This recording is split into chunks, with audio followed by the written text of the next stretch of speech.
d'abord l'édition 2020 du prix du meilleur article financier qui est décerné chaque année par l'association Lire la Société, Lire la Politique, l'AGEF, l'association de journalistes, et la Banque de France, sera décerné cette année dans des conditions évidemment très particulières. Nous ne pourrons malheureusement pas organiser une remise de prix, mais je crois que cette édition peut nous apprendre beaucoup de choses.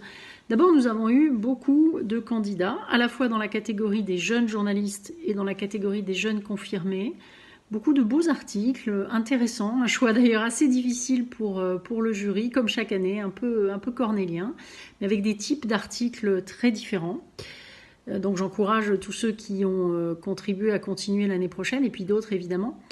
Et puis je crois que ça nous apprend, la manière dont les choses se sont déroulées nous oblige à convenir de deux choses. La première, nous en sommes déjà convaincus, c'est que l'analyse économique sérieuse, argumentée, étayée par des chiffres, par des enquêtes, par des investigations, est particulièrement importante et utile dans une situation comme celle que nous vivons, c'est-à-dire une situation de grande incertitude. Nous avons plus que jamais besoin que des journalistes professionnels éclairent le débat économique et financier, et la Banque de France est très heureuse d'encourager ce professionnalisme.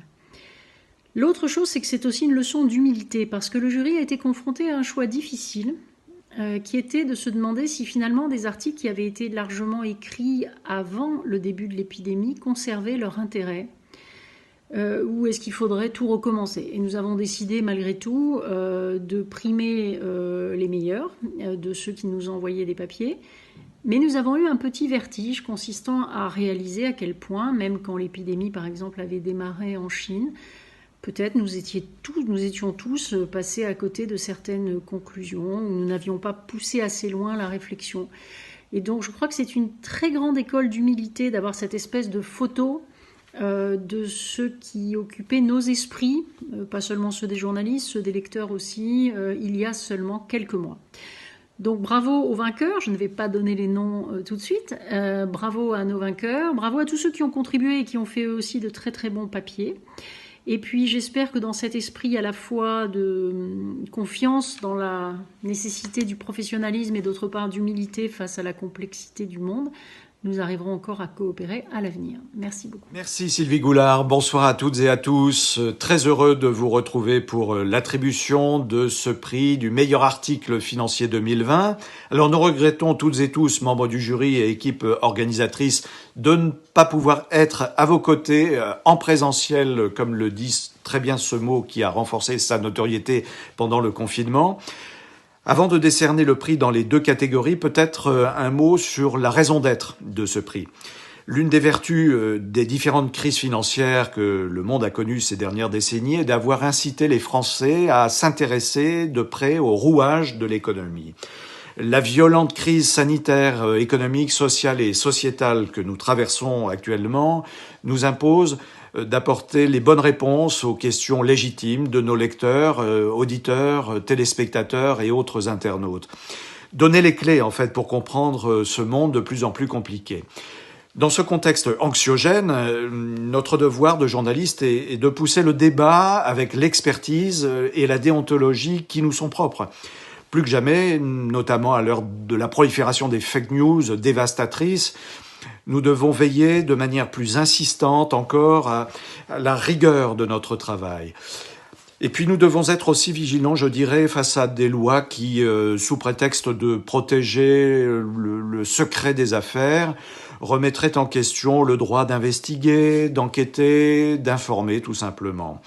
Le prix du meilleur article financier participe activement et précieusement de cette profonde démarche pédagogique, expliquer l'économie, mettre en perspective l'information, la hiérarchiser, la rendre attractive, voire ludique, afin d'éclairer, structurer le débat public autour des grands enjeux quotidiens, économiques, sociaux, financiers et monétaires.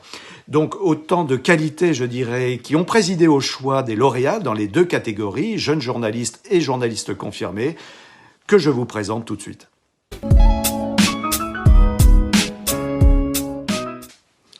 Alors commençons par la catégorie des jeunes journalistes. Les trois finalistes sont Anne de Guigné du Figaro, Ingrid Feuerstein du quotidien Les Échos et Anaïs Moutot également des Échos.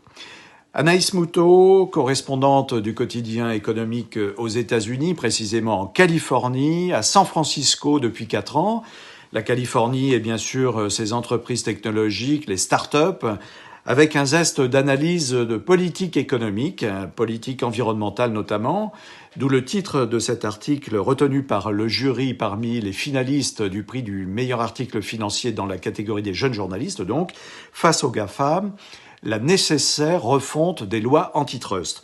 Alors là encore un sujet profondément d'actualité entre enjeux de pouvoirs mondiaux et pratiques anticoncurrentielles pourchassées par Bruxelles.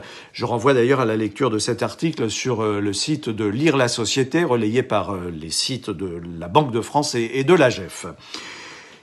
Ingrid Feuerstein. Ingrid est collègue d'Anaïs aux Échos, où elle commence par traiter des sujets liés au capital investissement, puis l'automobile, avec dans l'entre-deux un séjour en Allemagne, où Ingrid sera correspondante des Échos à Francfort.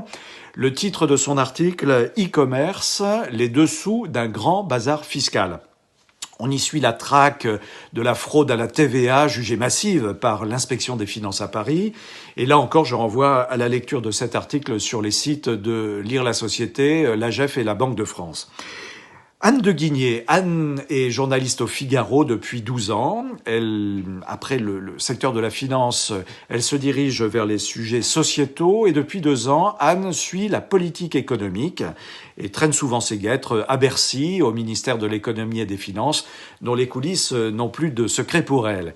Et comme il y a toujours une vie avant le Figaro, Anne de Guigné s'est frottée au monde de la finance, la vraie, je dirais, sur le terrain, en travaillant dans une banque, après des études à Sciences Po et HEC. L'article d'Anne de Guigné, qui a attiré l'attention du jury, illustre bien l'actualité en cette période de doute, mais bien au-delà dans l'absolu. Pourquoi est-ce si difficile de faire des prévisions économiques? C'est le titre de son article, où l'on voit que les grandes théories du XXe siècle, qui établissaient des relations fermes entre l'inflation, salaire et taux d'intérêt, ne fonctionnent plus aujourd'hui. Anne de Guigné, que je vous propose d'écouter, comme les autres finalistes de cette catégorie des jeunes journalistes, vous allez entendre Anne de Guigné et les autres par la suite. J'étais très heureuse de participer à ce prix, car tout simplement, il n'y a pas tant de moments communs dans la vie de journaliste. Et ce prix, c'est l'occasion pour les journalistes de tous les supports d'envoyer des papiers. Et je trouvais ça très sympathique de me lancer dans cette compétition. Et je tiens d'ailleurs beaucoup à remercier tous les organisateurs. J'ai conscience que c'est beaucoup de boulot et surtout cette année, dans ces circonstances, ça a été particulièrement compliqué. Donc vraiment merci à vous. C'est très sympathique et très motivant pour nous d'avoir ce retour sur notre travail. Donc un grand merci. Et moi, c'est vrai que cet article, je l'ai envoyé il y a déjà quelques mois. C'était au début de l'année, je crois. Avec le Covid, le confinement, j'étais un peu passée dans une autre chose. Et donc le mail m'annonçant que j'étais finaliste m'a vraiment donné beaucoup de joie. Donc voilà, je suis ravie d'être là. Et mon papier, il traite en fait de la difficulté d'établir aujourd'hui des prévisions économiques. C'est un papier que j'avais eu envie de faire parce que j'étais un peu étonnée parfois du ton péremptoire des commentateurs économiques. Et parfois on a l'impression que certains sont encore en train de défendre des positions des années 60, 70, voire 80, où on est keynésien, on est libéral, alors qu'en fait la réalité des évolutions économiques a clairement démontré qu'aucune de ces théories n'est pure et parfaite et permet vraiment de bien expliquer comment les faits évoluent. Et donc j'étais intéressée de démontrer en fait qu'il faut une approche très modeste, très pragmatique face aux événements. Et c'était vraiment en 2019 et ça l'est évidemment encore beaucoup plus devant la crise sanitaire qui nous frappe aujourd'hui. Bonjour, je suis Anaïs Moutot, la correspondante des Échos à San Francisco. J'ai candidaté à ce prix parce que j'en avais entendu parler l'année dernière avec la récompense reçue par Guillaume Aujean pour son article sur Ayn Rand, cette philosophe libertarienne qui est très influente dans la Silicon Valley. Et j'avais adoré cet article, donc j'étais ravie de voir qu'il avait reçu cette récompense, et c'est comme ça que j'ai connu le prix. Et puis je trouve que c'est une bonne idée de dédier un prix au journalisme économique, d'essayer de mettre davantage en avant des articles sur des sujets qui sont essentiels pour comprendre le monde dans lequel on vit, mais qui ne sont pas toujours aussi lus que des articles sur la politique ou la société. Et donc j'étais ravie d'apprendre que j'étais finaliste avec d'autres journalistes de très grand talent dans la catégorie jeunes journalistes. Et l'article que j'ai soumis, il parle de la puissance des GAFA, c'est-à-dire des géants technologiques qui sont situés sur la côte ouest, Amazon, Apple, Google et Facebook. Et j'ai essayé d'expliquer que l'un des ressorts de cette puissance, c'est la façon dont sont définies les pratiques concurrentielles aux États-Unis. Donc en fait, depuis la fin des années 60, le critère principal, c'est l'impact sur les prix, mais ça n'a pas toujours été le cas. Avant, la définition, elle était plus large. Et en fait, on a toute une nouvelle génération de juristes et des élus démocrates aussi qui estiment que cela ne convient plus aux entreprises numériques, leurs services étant gratuits ou presque, ou reposant sur une autre monnaie d'échange, les données qui n'est pas pris en compte par cette ancienne théorie de l'antitrust. Donc selon eux, il faut prendre en considération les conditions nécessaires à la compétition, autant que le résultat sonnant et trébuchant pour le consommateur. Donc pour moi, c'était important d'essayer d'expliquer que derrière cette capacité des GAFA à grossir sans entrave, il y avait une évolution de la doctrine de l'antitrust, de ses critères, et de montrer qu'au final, tout ça, c'était des choix politiques. Merci beaucoup pour ces témoignages. Alors, après la catégorie des jeunes journalistes, passons à celle des journalistes confirmés. Les trois finalistes sont Clément Lacombe de l'Obs, Philippe Plassard du Nouvel Économiste et Ninon Renaud du quotidien Les Échos. Ninon Renaud, qui se dit elle-même plutôt littéraire par nature, va faire la découverte du monde de la finance en considérant ce pas franchi comme un défi intellectuel et pédagogique, toujours avec cette constante d'ailleurs, depuis plus de 15 ans maintenant, de vouloir faire comprendre le monde dans lequel nous évoluons. Alors le titre de son article des Échos, sélectionné pour cette catégorie des journalistes confirmés, « Quand une entreprise communiste se converti au capitalisme, avec l'exemple étonnant de ce producteur de cornichons qui est l'un des rares à s'être parfaitement adapté aux règles du capitalisme. L'occasion d'ailleurs de voir comment la chute du mur de Berlin, il y a maintenant 30 ans, a entraîné la grande majorité des entreprises est-allemandes dans sa chute. Exemples et contre-exemples qui sont autant d'exceptions qui confirment la règle. Clément Lacombe, reporter au service économie du magazine L'Obs depuis 2 ans, après Le Monde et Le Point, où il a été chef adjoint du service économie, Clément Lacombe a également signé un documentaire télévisé consacré à l'histoire du tournant de la rigueur, avec un goût pour l'éclectisme qui le rendra co-auteur d'un Que sais-je sur le Tour de France cycliste. Alors son article sélectionné s'intitule « Le business de la dépendance ». Là encore, un sujet pour le moins d'actualité, traitant des EHPAD, des maisons de retraite privées, dont les recettes proviennent à 40% de fonds publics et qui affichent des profits plus que généreux. Clément Lacombe nous emmène dans une enquête passionnante au cœur de ce secteur porteur, où souvent, explique-t-il, la rentabilité l'emporte sur le bien-être de résidents vulnérables. Et puis Philippe Plassard, rédacteur en chef au Nouvel Économiste depuis 2005, aujourd'hui vice-président de l'AGEF, l'Association des journalistes économiques et financiers.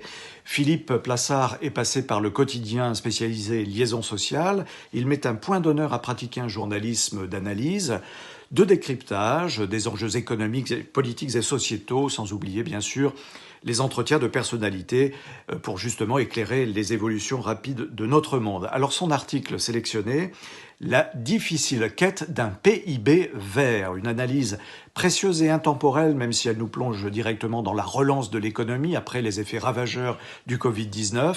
Repartir oui, mais du bon pied, à défaut de faire tabula rasa d'un modèle économique ayant soi-disant vécu, eh bien au moins peser poser les bases et les fondations d'un monde plus équilibré, mais aussi plus difficile à construire. Philippe Plassard, du Nouvel Économiste, qui, comme les autres candidats, nous a laissé ce témoignage que je vous propose d'écouter tout de suite.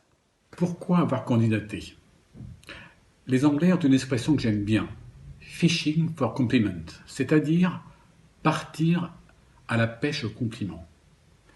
Aller chercher de temps en temps la reconnaissance de son travail par d'autres est une démarche au fond assez naturelle, à la condition évidemment qu'elle ne devienne pas une obsession. En temps normal, la satisfaction de faire, comme on dit, un bon papier suffit à entretenir la motivation. Mais il y a dans chaque journaliste, comme au fond chez tout créateur, et jusqu'au bout une forme d'inquiétude sur la façon dont le plat qu'il a préparé sera finalement reçu par ses convives. D'où ma réaction de fierté lorsque j'ai appris ma sélection comme finaliste du prix du meilleur article financier. Fierté à raison bien sûr de la qualité du jury, composé de professionnels exigeants, tout autant sur le fond que sur la forme, provenant des médias, de la finance et de l'université. Mais aussi fierté pour le journal que je représente, le Nouvel Économiste, qui creuse en toute indépendance depuis de longues années son sillon pour rendre accessible l'économie au plus grand nombre. Sa marque de fabrique se résume à 2 impératifs. Simplifier ce qui est complexe d'une part, rendre intéressant ce qui est important d'autre part. Mon sujet, sur les actifs échoués, relève complètement de ce cahier des charges. C'est pourquoi il a été tout de suite retenu en conférence de rédaction. Ardu, le sujet qui se loge au cœur même du bilan comptable des entreprises l'est assurément. Mais il est essentiel à coup sûr puisque la problématique des actifs échoués conditionne ni plus ni moins la réussite de la transition vers l'économie décarbonée, enjeu de l'après-sanitaire d'une actualité chaque jour plus pressante. Sélectionné et pourquoi pas, j'espère primé, cet article aura donc la chance de connaître une seconde vie grâce à ce prix, ce dont je me réjouis, persuadé que la mission des journalistes est de traiter aussi les sujets difficiles pour en débusquer les enjeux. Merci de votre attention. Bonjour, je m'appelle Ninon Renaud, je suis correspondante des Échos en Allemagne depuis près de 2 ans et cela fait près de 20 ans que je travaille dans la presse économique. C'est poussé par une consoeur dont le regard compte pour moi que j'ai soumis ma candidature à ce prix et aussi parce que j'avais fait plusieurs articles, dont celui qui a été sélectionné, qui correspondent vraiment à la manière dont je conçois mon métier, qui est de donner à voir et de décrypter une réalité plus complexe qu'il n'y paraît. Alors, être parmi les finalistes, ça m'a surpris, je dois dire, parce que mon article, je le trouvais quand même assez décalé. Et puis, ça m'a aussi fait plaisir, parce que c'est une reconnaissance professionnelle. Et puis, ça confirme aussi le sentiment que j'ai et ma conviction qu'on n'est jamais meilleur dans ce métier que quand on sort des sentiers battus. Alors, pour revenir sur l'article qui a été sélectionné, il est parti de ma volonté d'aller dans les coulisses de la chute du mur de Berlin 30 ans après. En fait, on avait beaucoup parlé à l'époque, ou à cette époque l'année dernière, au moment des commémorations de la chute du mur de Berlin, de la Treuhand, cette agence publique qui avait été chargée d'assurer la transition, la transformation des entreprises communistes est-allemandes vers le modèle capitaliste et des drames que cela a pu causer. Et donc, j'ai voulu trouver une entreprise est-allemande qui avait survécu à cette transition et qui pouvait me raconter pourquoi ce qui avait été difficile et pourquoi les stigmates qui restent encore aujourd'hui, qui n'ont pas été digérés, sont toujours là et vont encore prendre beaucoup de temps à être digérés. Et c'est donc finalement le couple Belaschk, propriétaire d'une entreprise qui s'appelle Spreewald Rabé, qui produit des cornichons, ces cornichons iconiques dans la culture culinaire est-allemande, qui m'ont ouvert les portes de leur entreprise et de leur histoire. Et vraiment, je les en remercie vivement parce que ce fut une rencontre passionnante. Je suis très heureuse aujourd'hui de pouvoir remettre les prix qui correspondent au concours du meilleur article financier au nom de la Banque de France et de nos partenaires, l'AGEF et Lire la Politique. Bien, c'est un peu triste, je dois dire, de remettre un prix sans avoir les personnes qui méritent d'être récompensées auprès de soi, sans avoir les membres du jury, puisque c'est un travail collectif. Je m'exprime au nom d'un jury qui comporte plusieurs professeurs d'économie et journalistes, plusieurs membres de la Banque de France aussi. C'est un peu triste, mais on va quand même essayer de faire comme ça cette année parce que la situation est exceptionnelle et que nous avons quand même tenu à maintenir le prix. Pour une raison simple, c'est que plus que jamais, on a besoin d'être éclairé par des bons journalistes sur la complexité des situations que nous affrontons sur le plan économique. Donc, d'abord, honneur aux jeunes. Le prix du journaliste junior revient cette année à Ingrid Feuerstein des Échos, que je félicite pour un magnifique papier qui s'appelle E-commerce, les dessous d'un grand bazar fiscal. C'est un papier qui est très intéressant, très vivant. Pourtant, il parle de fiscalité essentiellement, donc le défi n'en était que plus grand. On peut lire au début un joli concept, celui de place du marché. On a presque l'impression qu'on est dans un petit village français, mais pas du tout. Il s'agit des places de marché qui sont installées dans les sites internet et qui permettent à des plateformes de mettre en contact les acheteurs avec un certain nombre de vendeurs qui se trouvent dans le monde entier. Et en raison de cet aspect international, eh bien, des fraudes à la TVA ont pu être constatées, des fraudes massives.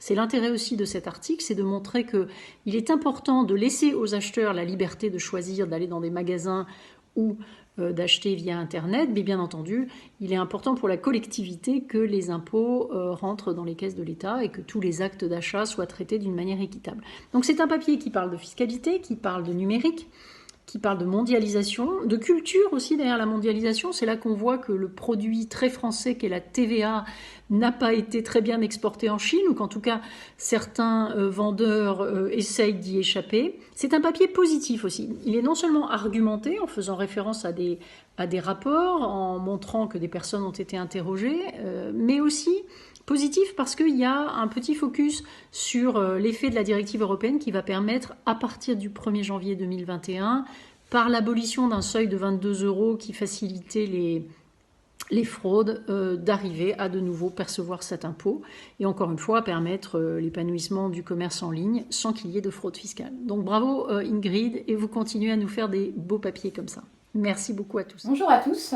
Écoutez, je suis très honorée de recevoir aujourd'hui ce prix du meilleur article financier. Je trouve que c'est une excellente chose que la Banque de France, l'AGEF et l'association Lire pour l'économie aient décidé de valoriser le travail de décryptage en matière économique. Et particulièrement cette question de la fraude à la TVA, qui est primordiale mais assez peu connue du grand public. Souvent, quand on parle de fraude fiscale, d'évasion fiscale, on pense aux grandes fortunes qui s'installent dans les paradis fiscaux, on pense aux multinationales qui optimisent leurs impôts, et on pense assez peu à la TVA, alors qu'en fait, c'est probablement l'impôt qui est le plus fragilisé par la digitalisation de l'économie et l'augmentation des échanges transfrontaliers. Le point de départ de mon enquête, ça a été une note de l'inspection des finances à Bercy qui a dit que ce phénomène était massif. Donc on a été les premiers aux Échos à sortir cette note et je suis partie de là pour interroger tous les acteurs de cet écosystème du e-commerce, donc à la fois bien sûr les plateformes, les vendeurs sur les plateformes, bien sûr la grande distribution et puis les services d'enquête du fisc. Ce qui m'a tout particulièrement frappé, c'est qu'en fait c'était un phénomène bien connu de tous depuis longtemps, mais je pense que les consommateurs n'en ont pas forcément conscience. Donc, quand un consommateur trouve un smartphone 50 € moins cher sur Internet, bon, ça peut être compréhensible, mais il n'a pas forcément conscience que derrière il peut y avoir des emplois en France qui sont en jeu. Et puis que derrière, ça peut représenter aussi des pertes de recettes pour l'État si la TVA n'est pas payée. Et voilà, les dernières épreuves qu'ont traversé notre pays ont bien montré que quand on parle des recettes publiques, c'est aussi notre bien-être à tous qui est en jeu. Voilà les raisons pour lesquelles je voulais vraiment remercier chaleureusement le jury d'avoir récompensé ce travail. Je voulais aussi remercier tous mes interlocuteurs, tous ceux qui ont accepté de témoigner, parce que sans eux, j'aurais pas pu faire la lumière sur ce phénomène. Voilà, et je pense que c'est le rôle que nous, on a joué en tant que médias dans la prise de conscience du grand public. Voilà, quand on fait la pédagogie sur ces mécanismes complexes, ça peut aussi pousser les pouvoirs publics à en faire toujours plus, même si l'enquête le montre, il y a beaucoup de choses qui ont été faites, notamment dans la coordination européenne.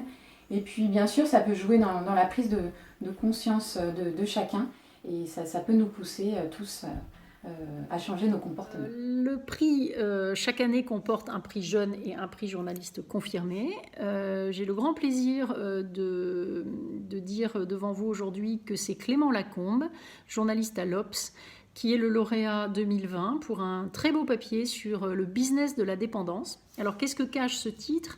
C'est un papier profond sur en fait, le modèle économique qu'il y a derrière les EHPAD et autres établissements de ce type, c'est-à-dire des maisons de retraite médicalisées.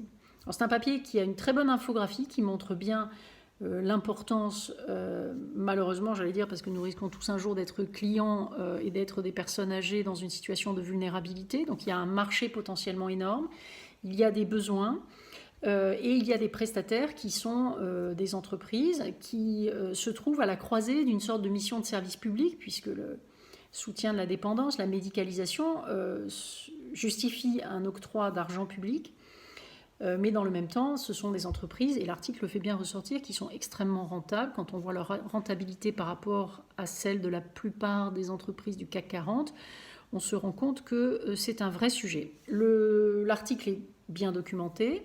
Il fait lui aussi référence à des rapports parlementaires qui traitent de la question. Il donne la parole à la défense, si j'ose dire aussi, puisque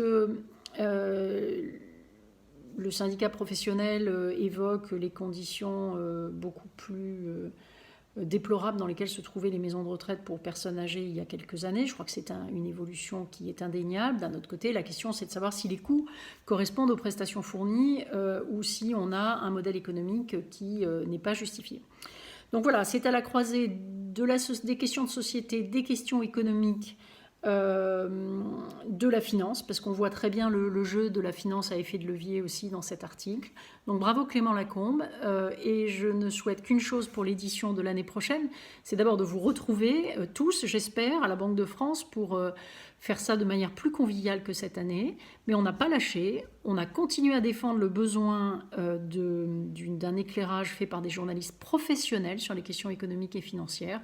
Donc je vous donne rendez-vous l'année prochaine, et bravo aux deux lauréats, Ingrid Feuerstein et Clément Lacombe. Merci beaucoup, à bientôt. Bonjour, je suis évidemment ravi de recevoir ce prix, et évidemment très honoré, c'est un très grand honneur, parce que quand je regarde le palmarès, les gens qui m'ont précédé, je vois des noms que je respecte profondément. Je vois les noms de Sophie Feld, Pascal Richer, mes confrères de l'Obs.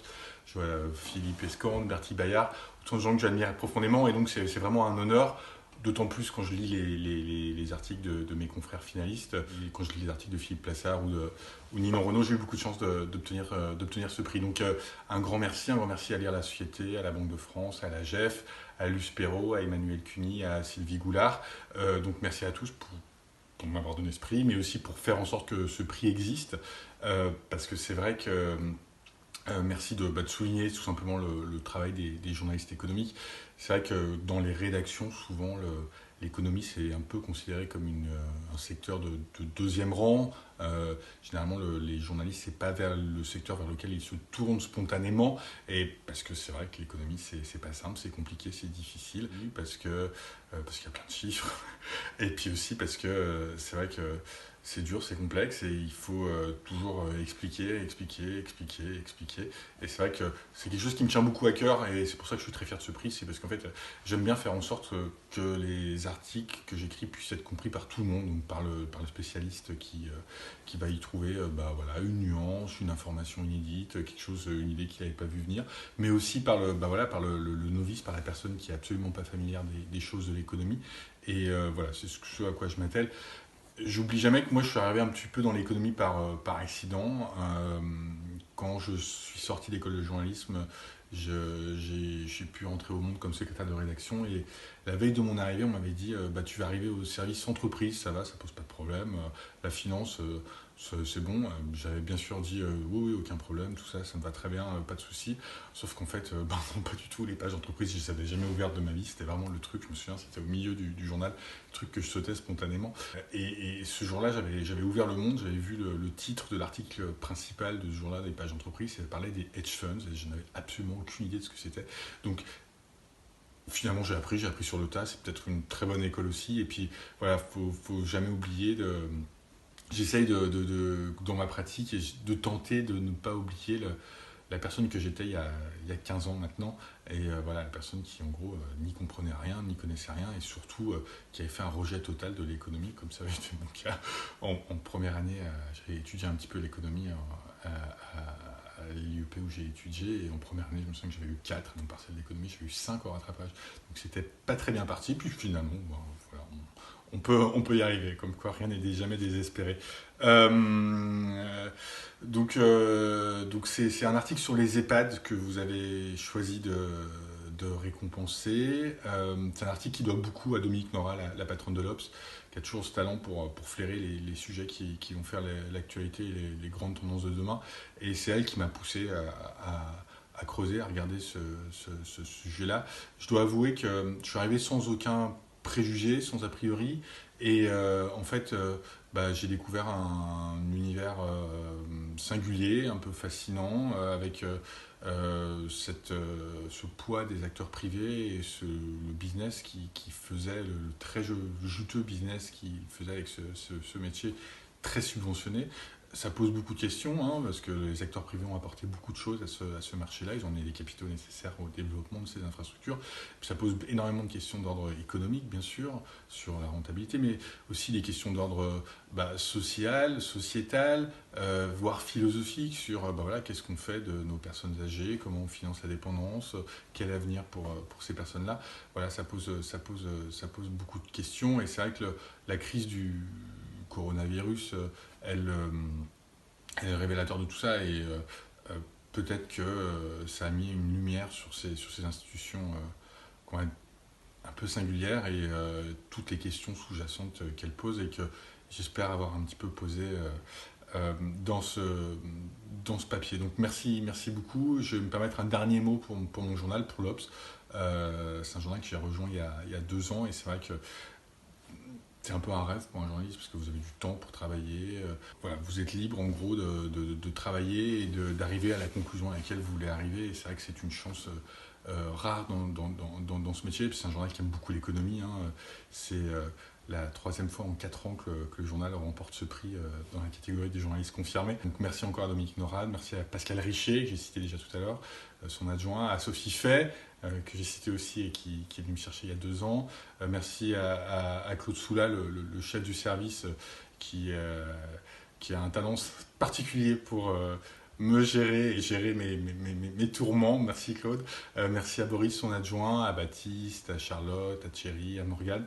Voilà, j'oublie personne. Bref, merci à tous ces gens-là, et je voulais juste avoir un dernier mot pour dire à quel point c'est quand même un métier extraordinaire.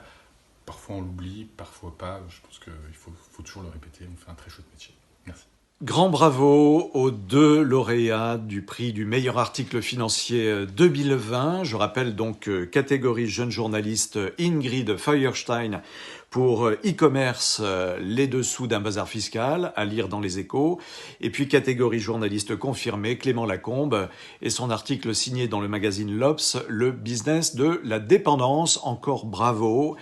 Savourez cette récompense bien méritée à sa juste valeur. Un grand merci à Sylvie Goulard, sous-gouverneure de la Banque de France, co-organisatrice et partenaire de ce prix du meilleur article financier, aux côtés de l'AGEF et de Lire la Société. Sylvie, nous nous disons bien sûr à l'année prochaine, en espérant cette fois nous retrouver dans l'amphithéâtre de la Banque Centrale à vos côtés à Paris.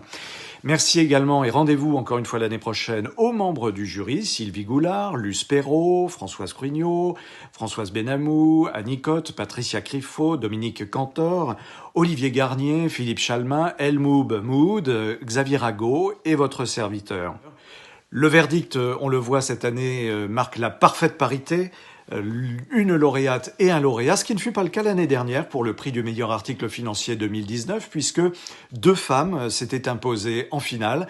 Julie Delabrosse, journaliste indépendante pour le quotidien Le Monde et France Culture notamment, et puis Sophie Fay, rédactrice en chef au service économique de l'Obs. Julie Delabrosse et Sophie Fay qui nous ont envoyé chacune un petit mot pour nous dire ce que l'obtention de ce prix a changé pour elles.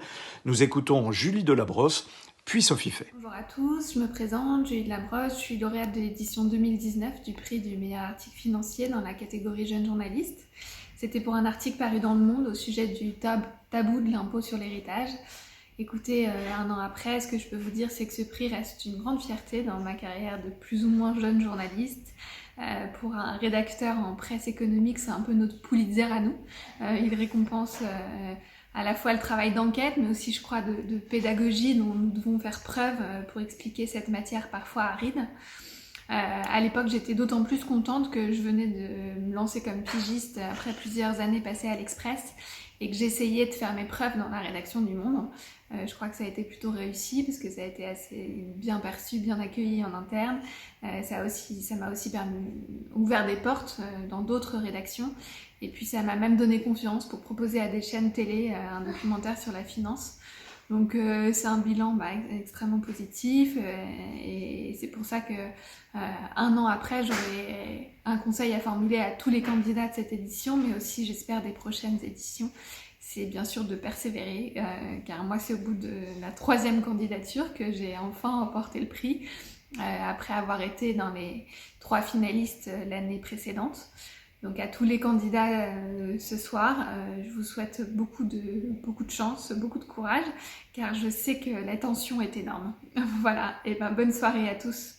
Bonjour, je suis Sophie Fay, je suis journaliste à l'Obs et j'ai eu l'immense plaisir, l'immense satisfaction de recevoir ce prix l'an dernier pour une enquête que j'ai faite sur les impôts payés par les sociétés du CAC 40. Ce prix, c'est une incitation très forte à creuser les sujets, à passer plus de temps sur les enquêtes, à aller vraiment au bout d'une recherche. Cette année, la remise du prix est un peu particulière puisque nous vivons ça à distance, derrière nos écrans, nous ne pouvons pas être tous ensemble.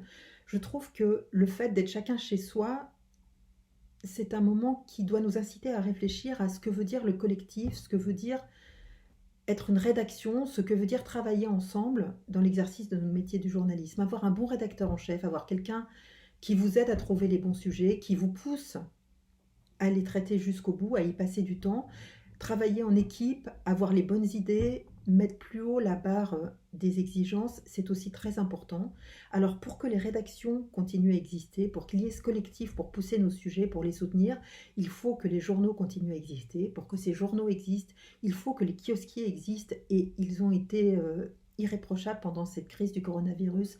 Ils ont été là tout le temps pour diffuser nos journaux. Il faut aussi que les lecteurs soient là, soient au rendez-vous, à la fois papier et à la fois sur Internet. Et pour que les lecteurs soient au rendez-vous, il faut que la qualité soit là. Et la qualité, eh bien, ce prix permet de la relever, de monter en exigence. Et c'est formidable qu'il existe. Et vraiment, je tenais à le souligner ce soir et à vous remercier pour cette initiative. Merci à Luce Perrault, merci à Lire la Société, merci à l'AGEF, merci à la Banque de France et merci à vous le jury. Au revoir. Voilà pour ces témoignages des 2 lauréates du prix du meilleur article financier de l'année dernière. Se rappelant quelques souvenirs, vous venez d'entendre Sophie Fay du magazine L'Obs et juste avant Julie Delabrosse pour Le Monde et France Culture notamment. L'heure est venue de nous séparer. Merci infiniment à tous les candidats. Bravo aux lauréats de l'édition 2020. Merci aux organisateurs et partenaires, la Banque de France, Lire la Société, l'AGEF, l'Association des journalistes économiques et financiers. Nous nous retrouvons bien évidemment l'année prochaine pour l'édition 2021 du prix du meilleur article financier dans des conditions que nous espérons toutes et tous bien meilleures pour une remise du prix en direct, en un seul lieu, dans l'amitié confraternelle et puis bien sûr autour du verre de l'amitié. Les membres du jury, les organisateurs et les partenaires se joignent à moi pour vous souhaiter une excellente continuation, toujours en prenant bien soin de vous. À très bientôt et bien sûr, vous pouvez revoir tous ces reportages, ces images et témoignages à l'occasion de cette remise du prix 2020 en podcast sur les sites de la Banque de France, de Lire la Société ou de l'AGEF. À très bientôt.